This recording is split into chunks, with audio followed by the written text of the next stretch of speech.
Bon, coucou internet, j'espère que vous allez mal. Bon, je suis pas content. Pas parce que je suis obligé de porter une charlotte alors que je suis chaud.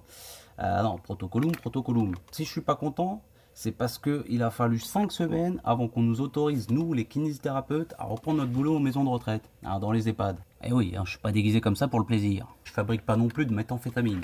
Avant d'être humoriste, je suis kiné. D'ailleurs, plus connu comme kiné qu'en tant qu'humoriste. Ce qui me paraît un peu inquiétant. Bref, j'ai enfin repris mon boulot de kiné en EHPAD, même si je dois t'avouer que j'y vais un petit peu à reculons. Niveau risque avec le Covid quand même, c'est un petit peu comme si tu reprenais le chemin de l'école en prenant le bus d'Émile Louis. Alors en plus je suis arrivé, le médecin il m'a dit il faut que tu prennes les patients Covid+, parce qu'il faut leur faire de la kiné respiratoire, ils toussent. Ah, moi dans ma tête j'ai entendu faut que tu prennes les patients qui ont le sida, que tu leur fasses une prise de sang et après tu jongles avec les seringues. Et si je suis pas content, c'est parce que j'ai appris qu'on était les seuls intervenants au sein de la maison de retraite avec la coiffeuse à avoir été interdits d'EHPAD. Même l'animatrice, que j'adore, qui fait un boulot extraordinaire, et elle avait le droit de venir. Alors que je pense que c'est un peu plus vital de faire de la rééducation plutôt que de faire des mots croisés en écoutant du Jodassin. Bon, après, cela dit, je connais peut-être pas assez sa discographie. Il a peut-être des vertus médicinales. Après, je dis ça, mais nous, les kinés, on est un petit peu habitués dans le médical et le paramédical à être la cinquième roue du carrosse. Mais là, on est clairement une roue crevée qui pue la pisse. Ce qui m'énerve vraiment, c'est qu'ils ont mis 5 semaines à nous autoriser à revenir.